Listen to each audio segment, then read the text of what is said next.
Hey guys, so it's Wednesday and I wanted to vlog because I'm struggling right now. My husband went on a fishing trip just for a few hours, but if some of you guys know, I struggle with anxiety. I think it's just a side effect of the kind of life I was living and these things that my body has gone through. But yeah, I haven't even made my bed. I wanted to get on here because I know we've been talking about like sharing our testimony with people and somebody else might be struggling through the same thing. So let me just explain what I'm going through right now. And it's kind of weird. And if anybody can understand this, please let me know.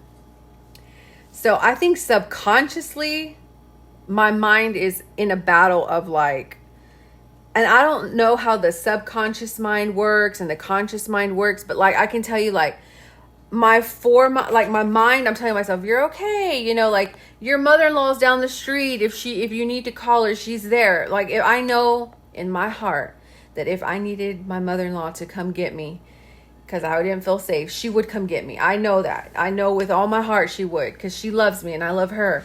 And so telling myself like she's there, your husband's okay, you have Life 360, you know where he's at, like, but for some reason I like somewhere in the back of my mind there's still like that anxiety. And I don't know if you guys have ever struggled with anxiety, but I'm talking about like that feeling that just sits on your chest and it's just your stomach is upset, you just don't feel right. It's like anxiousness, but for me it's like heightened because of the stuff my body goes through, whatever. But anyway, and again guys, I'll continue to say this, I don't think that I'm different from anybody. I think that this is the first year that I'm experiencing these things, that I don't have a chemical coping mechanism, because usually I'd already be amped up on coffee, or back in the day before, like way before me and my husband got married, like 9 years ago when I was on drugs, I probably would have smoked a blunt or done, taken some shots or done something to alleviate this anxiety.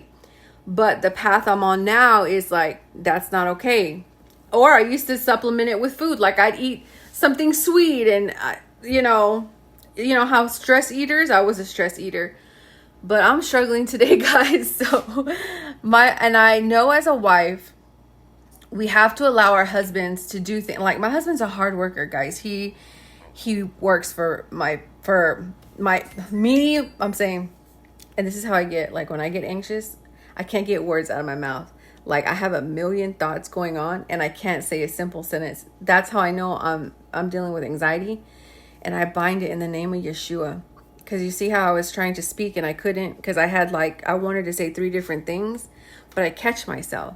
So I'm making this video because I'm letting people know, like, I suffer from mental health issues too. There's a lot of mental health issues that I struggle with.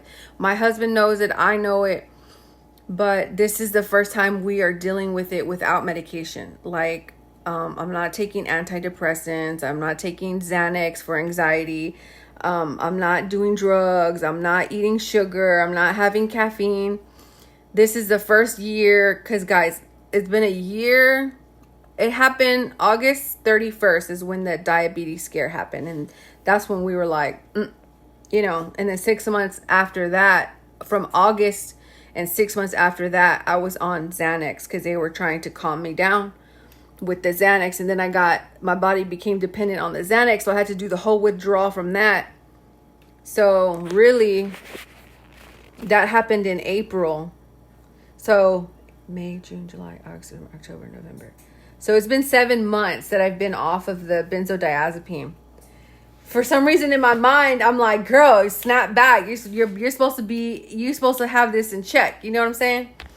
But 7 months, like if you ask anybody that's been off of benzodiazepine, that's not a long time. And so I'm still trying to figure out my body.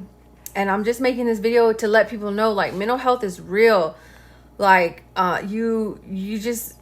and guys, if there's anyone out there who doesn't have family and doesn't have a husband or doesn't have in-laws or anybody like that, you can call 911, okay? Don't ever be afraid to call 911 and tell them. You say this to them: I need help, I'm feeling anxious, and I need to talk to someone. They will either, one, talk to you and help you through what's going on and see, if you need help. Two, they'll give you a phone number for a hotline you can call where there's people who are waiting for you to call to talk to. They're called crisis lines. Do not ever be ashamed to call a crisis line if you feel out of sorts. Or also, don't be afraid to call 911 and say, I think I'm having a panic attack, or, I need help. Please send help. They'll send you an ambulance. Don't worry about the cost, okay? Don't worry about the cost. You get help immediately. I'm telling that to anybody because sometimes people feel like there's no help, that there's no one that they can call. And I've been blessed to have my sister, Tara. She lives in Kansas. She's far away, but she's there. Like, she's faithful. If I text her, she answers. Like, and she's been helping me this morning or this afternoon get through this too, because as a wife, like, I need my husband to be stress-free, and his stress-free mode is fishing. He loves fishing. That's when he draws closest to the Father. And this time he went fishing by himself because, he just went fishing by himself. So, I, as a wife, would rather suffer through this and learn how to cope with this, so that my husband can have his time, because he's a hard worker. He provides for me. He helps my mother-in-law. He's the head of our household, and I need him to be mentally, physically okay, but I'm struggling today. I'm full of anxiousness. And when I'm full of anxiousness, I've noticed a pattern that when my husband leaves, I shut down. Like, I have to remind myself, get up and make yourself something to eat, because I don't know what it is. Like, I stay hyper focused on, it's like, okay, for instance, let me just be transparent of what's going on in my mind right now. So these are the things that happen. So he's on a fishing trip, right? He's fishing at the Flint River in Cordell, Georgia. That's where he went. Because there's some huge striker bass that he's chasing over there. But first time he's ever gone there. He's in the boat by himself. And so these are the thoughts in my head. Is the river going to be too strong? Is he going to wear his life jacket? Is he going to have enough food?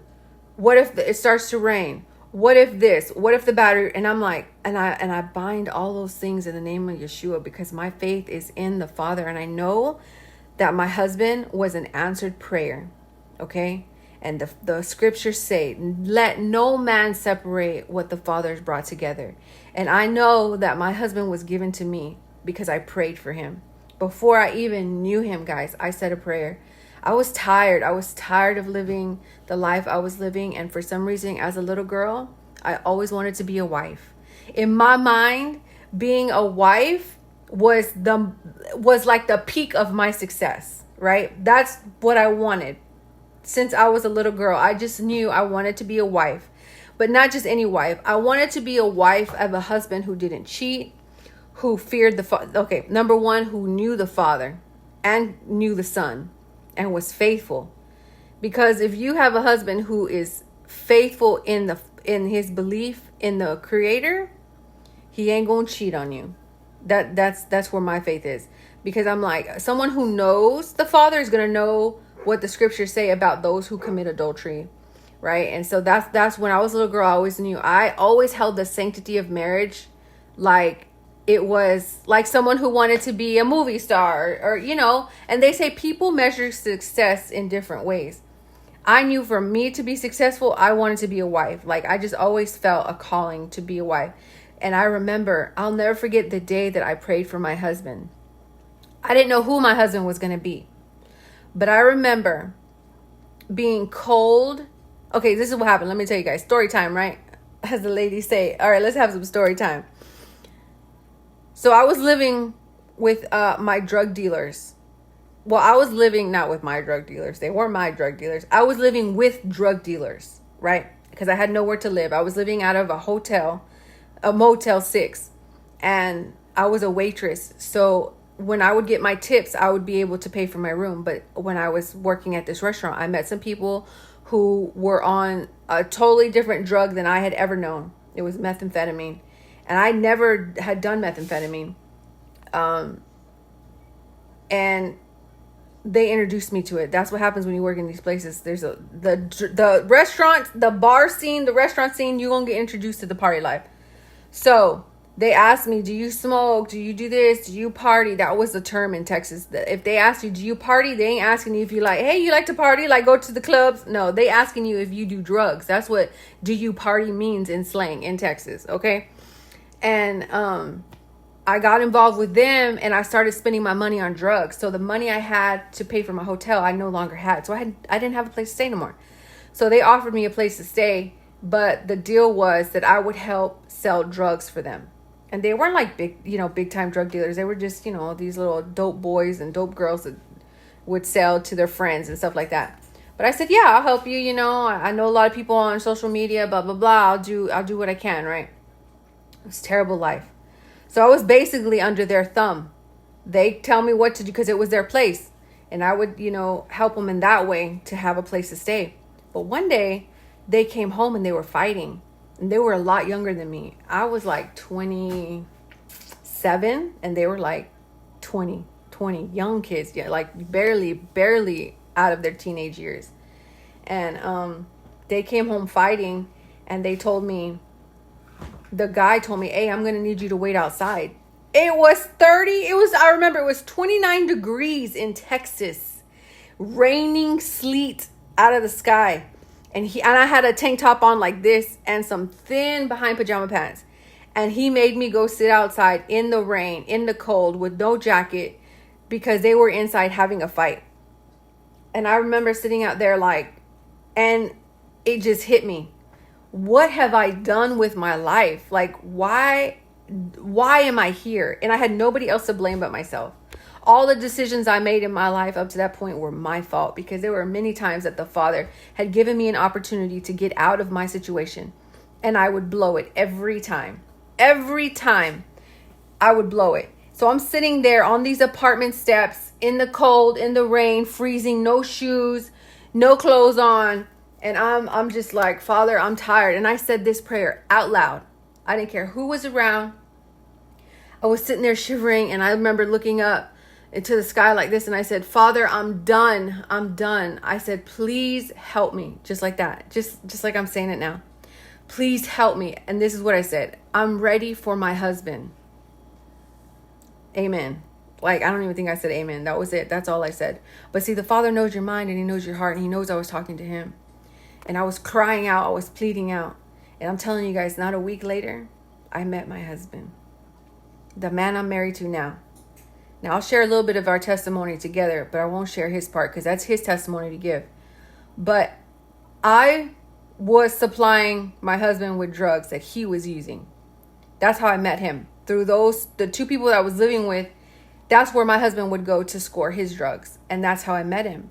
And the guy that I was living with, him and his girlfriend said, hey, we want you to start meeting the people that we sell to so that when they come, they know your face and they know like you're helping us, basically I work for them.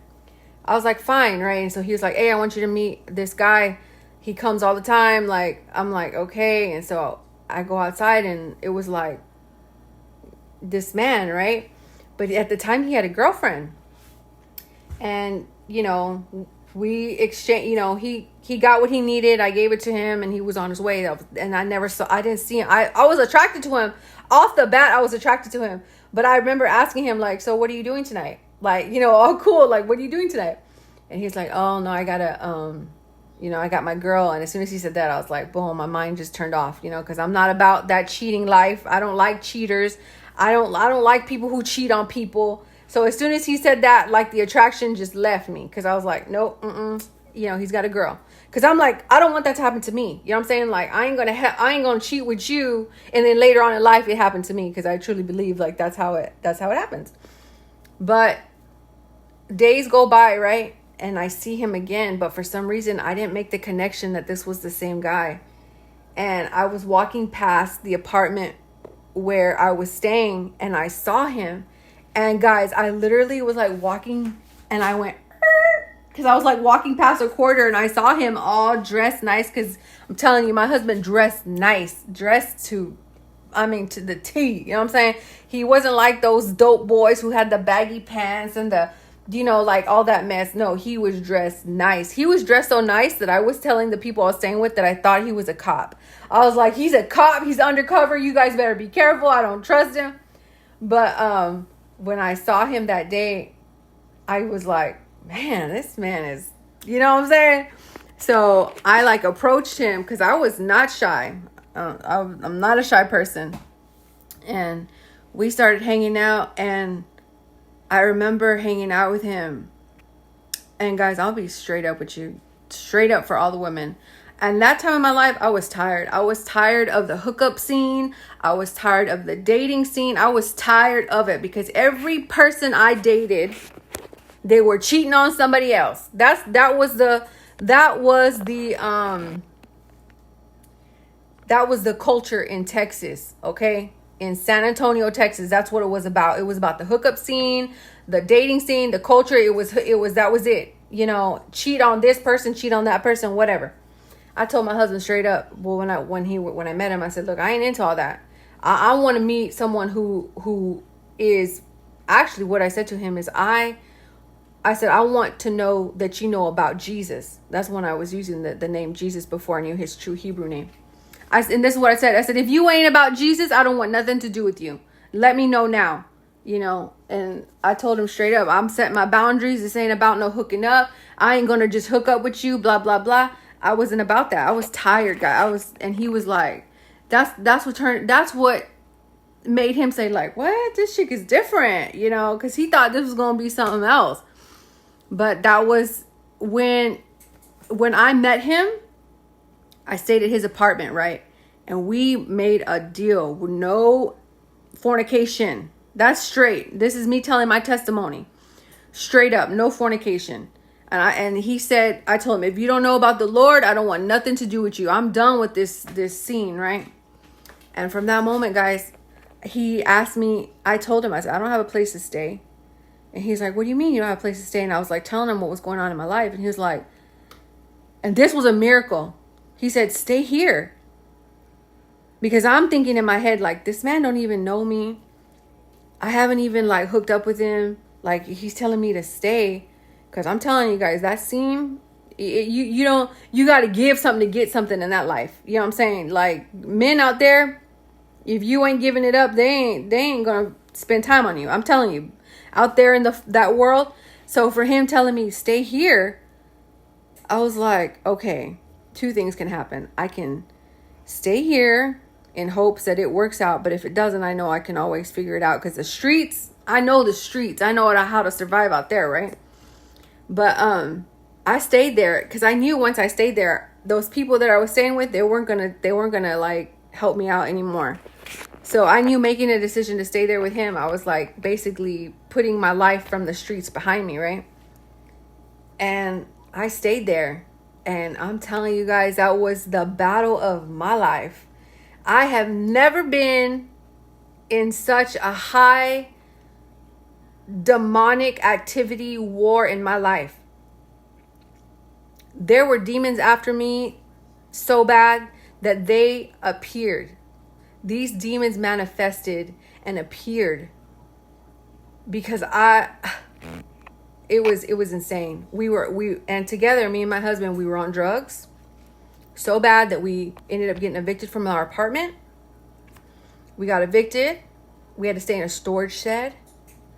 And he was fighting some of his own demons, okay, that manifested in that apartment. And guys, I'm telling you, I am not lying to you. The Father knows I'm not lying to you. These things are real. I'm telling you, they were coming after us. And I'm telling you, if we didn't make the decision to change our life, there was only one demon left to come after us, and that was death. And I'm telling you, he knocked at that door several times. And we got out of there.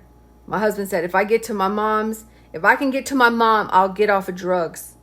And I said, well, I'm not going to Georgia with you unless we're married. I want a husband. That's what I want. And he says, I want a wife. That's what he had been praying for.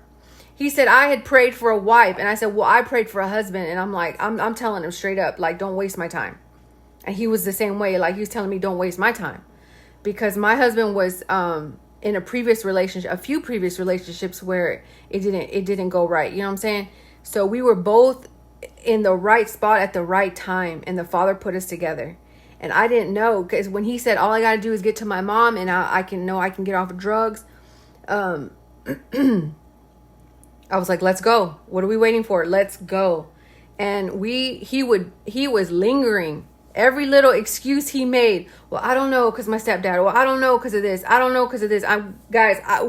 There were times that me and my husband were like fighting.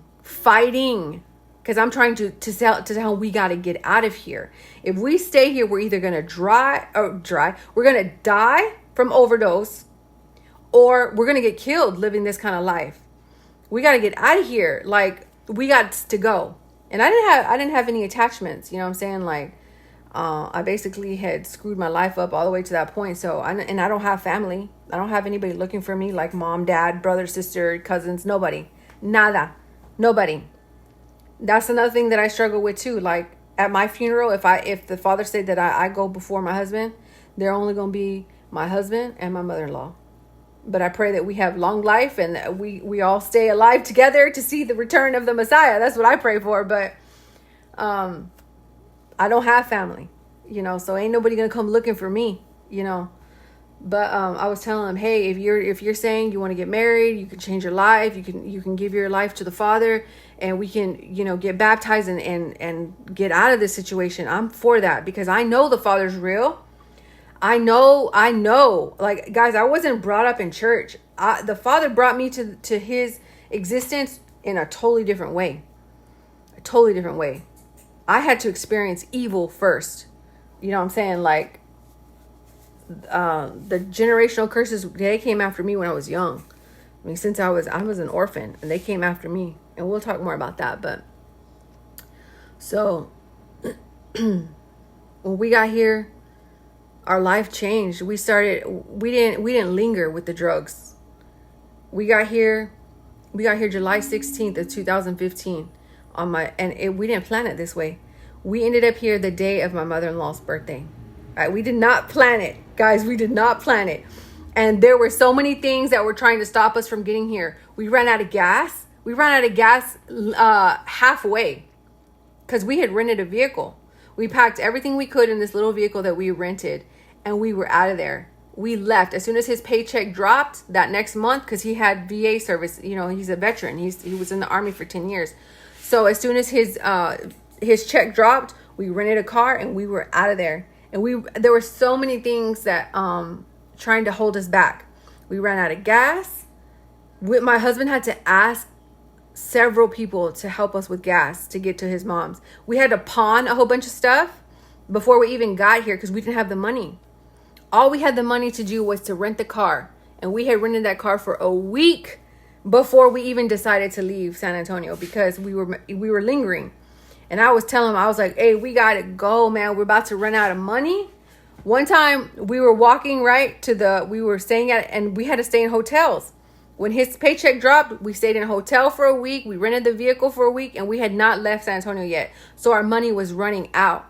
And we were walking to a Taco Bell. Well, this is when we used to eat out. We were walking to a Taco Bell to get something to eat. And I'm not lying to you guys. I'm not lying when I say this. I had woke up that morning and I had a dream. I woke up out of the dream and I told RJ, today we're going to find, I think I said, I either said a chunk of money or I said a specific amount. I don't remember, but I had a dream that we found some money. Guys, I'm not lying. We were walking to the Taco Bell and he was walking in front of me, like a few distance, like in front of me. And I was like lingering. I don't know if I was listening to music or doing something. I'm not sure, but we were walking right. And I look, as I'm walking, there is a stack of money like this folded. I'm not kidding you, like 20s, like that folded. And I was like, RJ! And he turned back around. He was like, oh my goodness. He grabbed it, right? Because we were like walking in front of a club. There was like a club, like a nightclub up on the hill. And he grabbed it because there was a whole bunch of people out. And he was like, don't say nothing. Just keep walking. Just keep walking. And all I could think about was the dream I had. And I was like, oh my goodness. And we didn't even get to, that's what happened. We were walking to the Taco Bell. The Taco Bell was closed, so we had to come back. And on the way back is when I ran into that money. And we came back and he picked that up. He's like, keep walking, keep walking. And the hotel was like right there. And we got into the hotel and I'm like, how much is it? How much is it? And it was like a few $100s, right? And RJ's looking for his money that he put in his pants. He couldn't find it because he put his money, and this is what drugs do to you. They mess you up. You can't think straight. He put his money in his back pocket, not in a wallet, in the same pocket where his phone was. So when he pulled his phone out, the money fell out. The money we found was our money, the last money that we had to our name.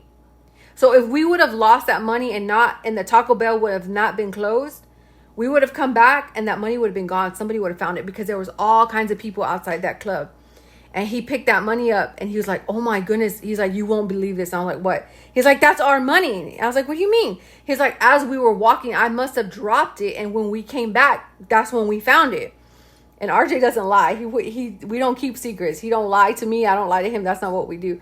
So I was like, oh my goodness. The dream I had was us finding our money. And I took that as a sign, like, we got to go. There's too many things happening. We've already had this car over a week. Our money's running out. We've stayed in this hotel for a week. We got to go, RJ. We have to go. I'm like, you promised me that if we could leave and get married and you get to your mom's, you get off drugs, we could change our life. Like, I still wanted that. So he finally was like, guys, the whole time, and I'm praying the whole time for this man. And when I would take a shower, I'm on the bathroom, on the tub, on my knees, praying in the shower. I'd get it. When we'd start fighting and arguing, I'd go to the bathroom. I'd run to the bathroom, get on the floor, on the cold tile, and I'd pray. And I didn't even know how to pray back then. I'd just be like, Father, please, in the name of Jesus, please. You know, like, please help us, get us out of here. Please, this can't be it for my life. This can't be it. Because, guys, I was just getting older and older and older. And I'm like, as the older you get, who's going to want to marry you? You know what I'm saying? And with all the history and trauma I've been through, like, who wants to put up with that? You know? So we finally left. But there were things holding us back, trying to hold us back. But when we got here to Georgia, we quit the drugs. We weren't lingering. We weren't lingering on smoking cigarettes. We weren't lingering on, can we find a place to get some more drugs? No. When we ended up at his mom's doorstep, we even still had some drugs. We threw them out. We threw the drugs out. We were like, we're done. This is what we said we're going to do. And I knew that when we came to Georgia, the moment we stepped inside Georgia line, the state line, I knew it was a miracle. I knew the Father had worked a miracle in my life for me to escape Texas. I was born and raised in Texas, guys. I was born and raised in South Texas, down by the border and close to Mexico. Like literally border town. And I grew up in foster care. So I was spread all around the state of Texas. And when I got out of foster care, I was left to the streets to survive on my own. I couldn't call my tia, my abuela, my friend, my brother, none of that. It was, Iris, you're done. Congrats, goodbye. Left to my own devices, and I failed. I failed every attempt to do something with my life. And I'm gonna get more into detail with that because I want somebody out there to know that if you're a foster child or an ex-foster child and you're struggling, you're okay. All you need to do is pray. If you want to reach out to me, go ahead and reach out to me because I had to find the resources. I have a tuition waiver because I was an orphan. I was a ward of the state, and I stayed until my 18th birthday, and I graduated from high school at the age of 19. And that was the rule. You have to graduate from high school in order to get a tuition waiver. So I knew that I needed to stay in foster care. A lot of foster kids, they run away, but I stayed. So I was in foster care from the age of 2 to the age of 19, and I bounced around from a lot of foster homes until I was 11. And then I ended up at a place called Hill Country Youth Ranch. And I stayed there from age 11 to 19 and graduated high school. But when you graduate high school, honey, you're done.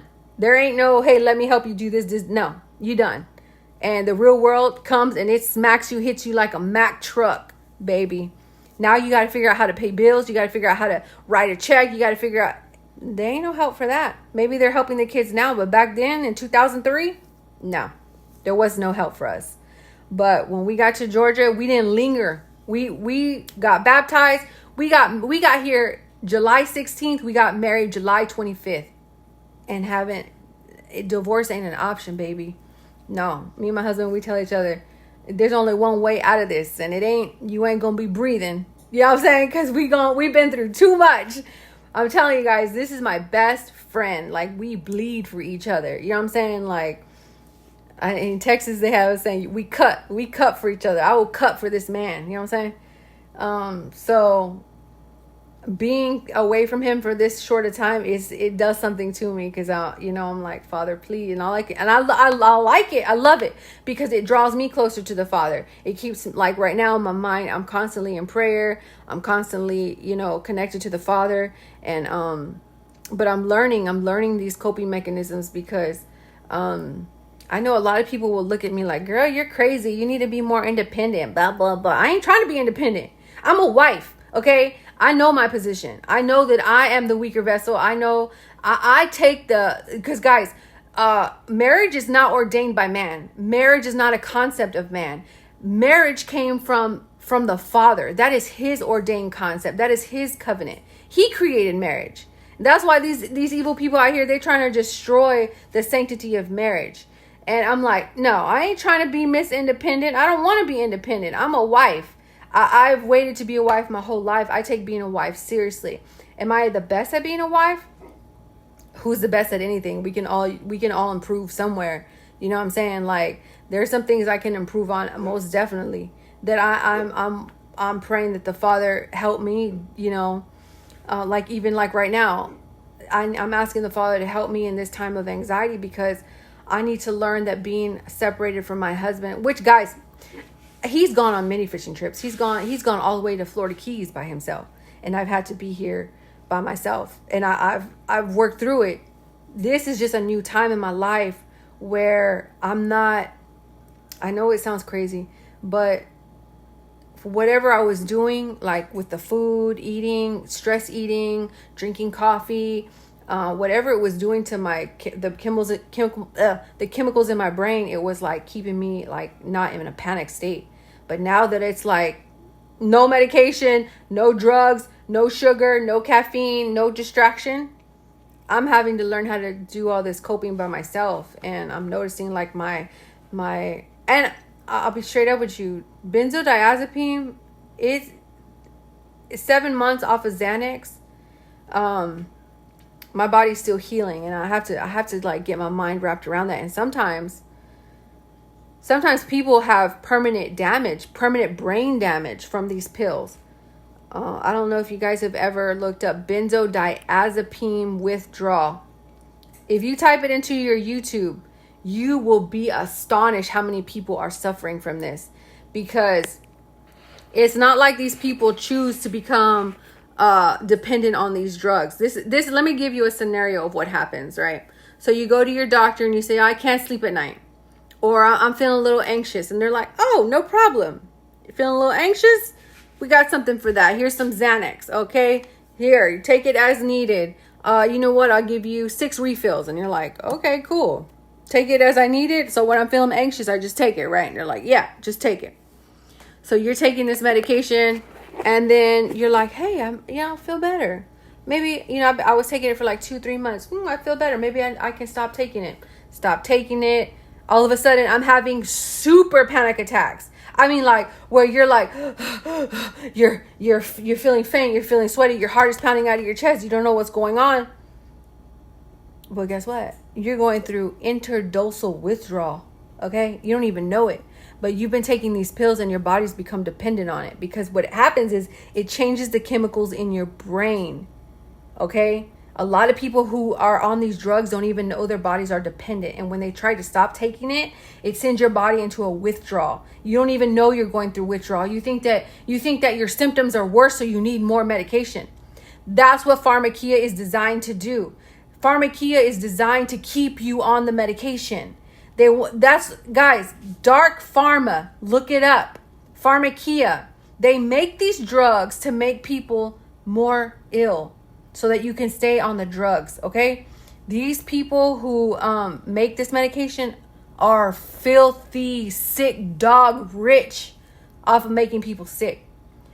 Doctors aren't out there to teach you how to heal your body and become well. They're out there to sell you prescription drugs. That's why my primary care physician, I love her, because she ain't about writing prescriptions.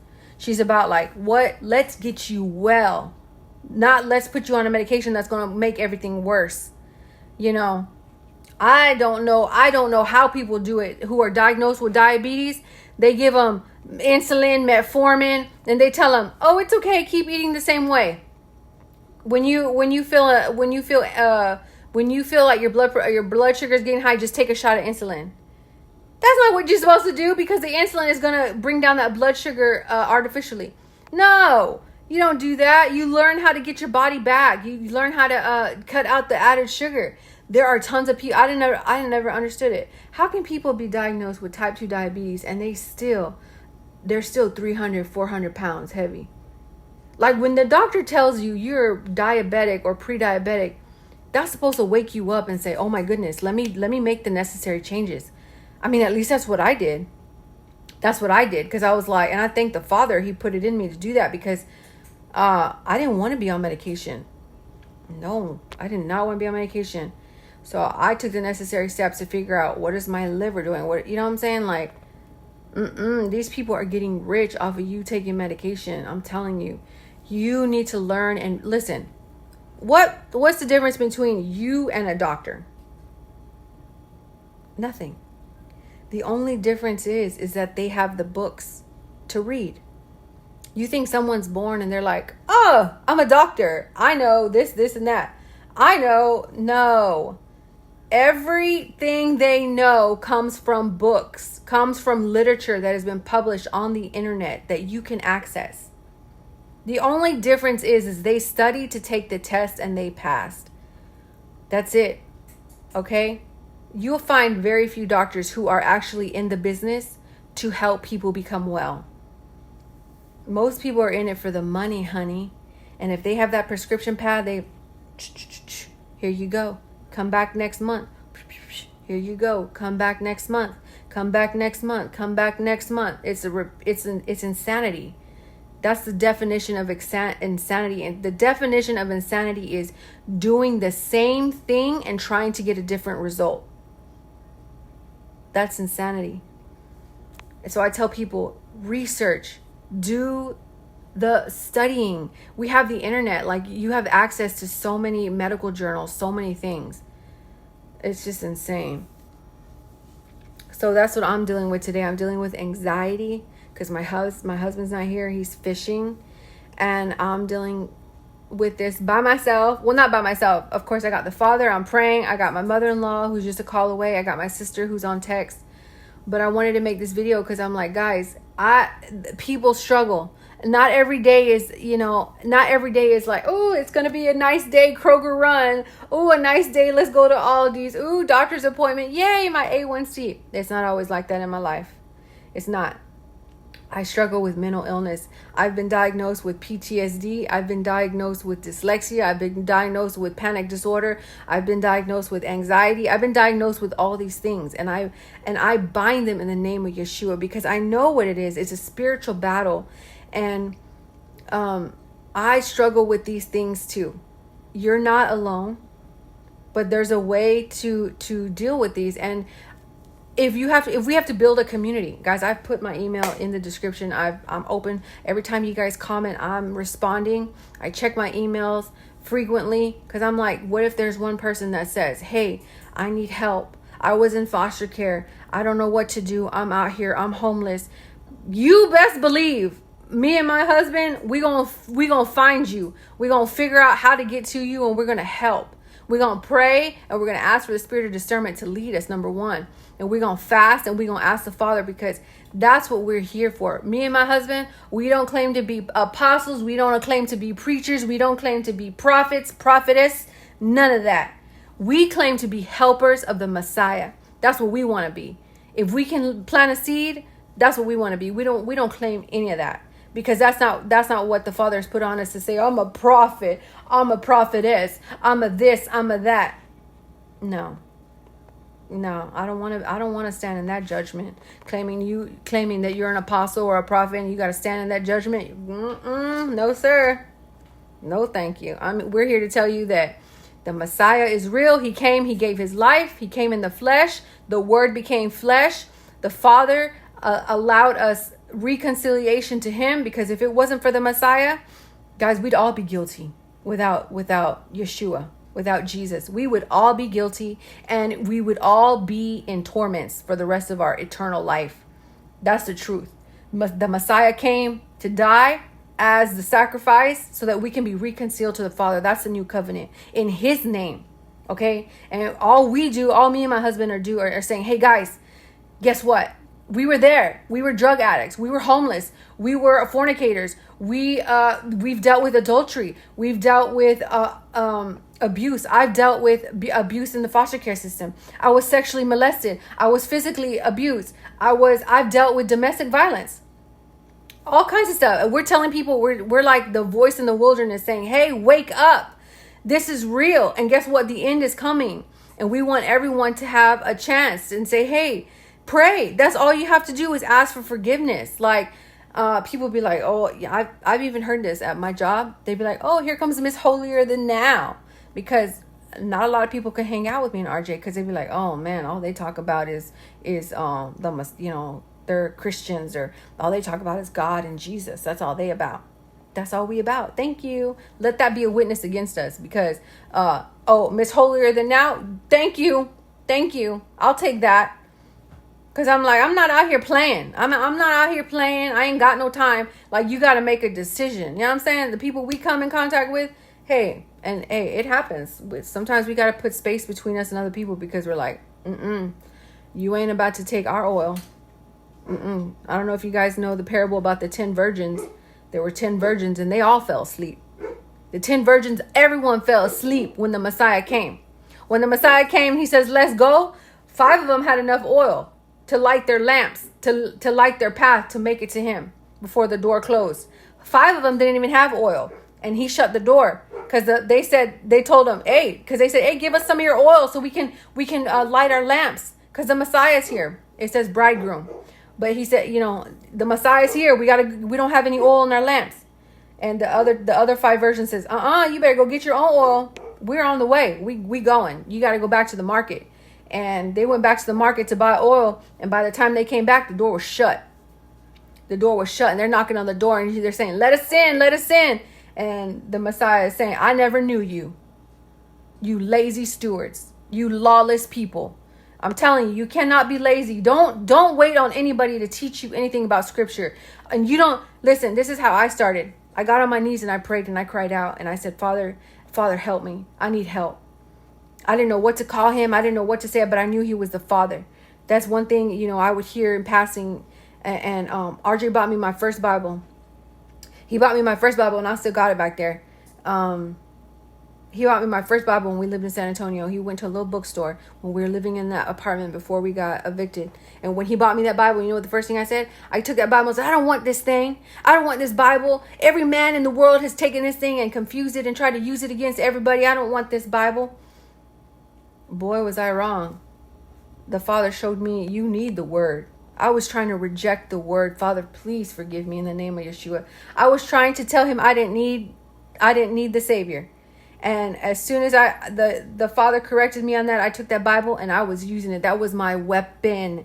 The Bible is your sword, man. I was using that sword even against my own husband. I was telling them, the Bible says this. We ain't supposed to be doing that. Because I knew, for me, the miracles I saw in my life, I know God is real. I know he is. And I will die saying it. Because I'm like, no, ma'am. No, sir. You ain't going to change my mind. You know what I'm saying? Like, that's who we are. We're helps. And I'm just sharing my testimony. And I'm going to keep sharing my testimony. I'm not going to be ashamed. Because I'm going to be like the apostles. And they said if they were made fools for the kingdom, so be it. If people want to laugh at me and ridicule me, or say that, oh, they're this, they're that, so be it. I don't care. Let there be one person to reach out, and we will be there.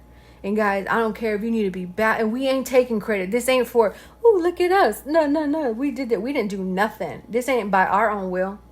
Reach out to us. Let me know you need a Bible. Let me know you want to get baptized. Let me know you want to talk about scripture. Let me know. I will stop whatever I'm doing, because that is the only purpose I have in this life. The only purpose. The only reason I am still standing here today is because I look at my past and I say everything I went through was for a reason. And if it wasn't for me, it's for somebody else. And I would not change it. I ask people all the time, oh, would you ever change you having to be in foster care or being molested or being physically abused in the foster care system? Would you ever change that your mom was a heroin addict, or your dad went to prison, or your mom went to prison for smuggling cocaine? Would you ever change that? Nah, I wouldn't. Would I ever change growing up an orphan, bouncing from foster home to foster home? No, I wouldn't. Because I had to go through all that to find the Father. And I know that all this around me right here is not forever. This is not forever. This is like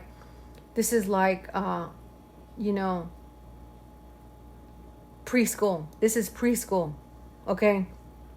And I know it for a fact, and I pray and that, if there's one person out there, just reach out to us, man. We will do what we can. If you're homeless, if you're hungry, if you're thirsty, if you're naked and cold, let us know. We are here to help. We don't want nothing from you. We don't need nothing from you. We want you to know that you have someone here. All you have to do is take a step forward. Pray about it. Reach out. Okay? Because the Father provides for us. And we will take that and share. We do.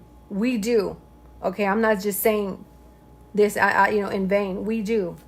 There have been times where we will put our mortgage on the back burner to help somebody, to try to bring him into the family, because that's what we're supposed to do. Because the Father says, do it in faith and I'll take care of you. But so please, anybody, look at me.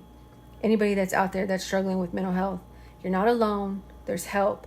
If you need to reach out to me, if you need to call 911, if you need to call a hotline, just Google it. There are people out here that want to help you.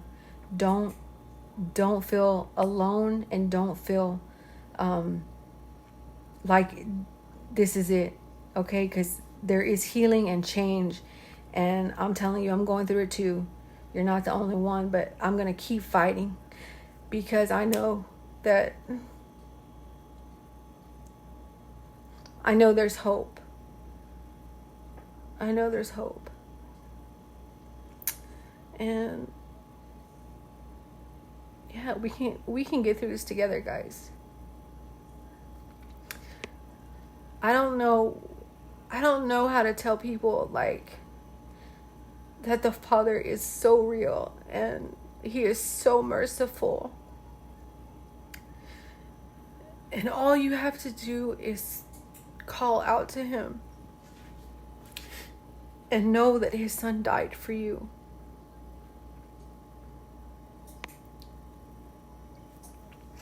But it's sad because you try and tell people and they won't listen, and you got to stand back and watch all these things happen. But anyway, I love you guys. Thank you so much for putting up with me and dealing with all my insecurities and just loving on me. I love you guys, and I'll talk to you later. All right. Bye.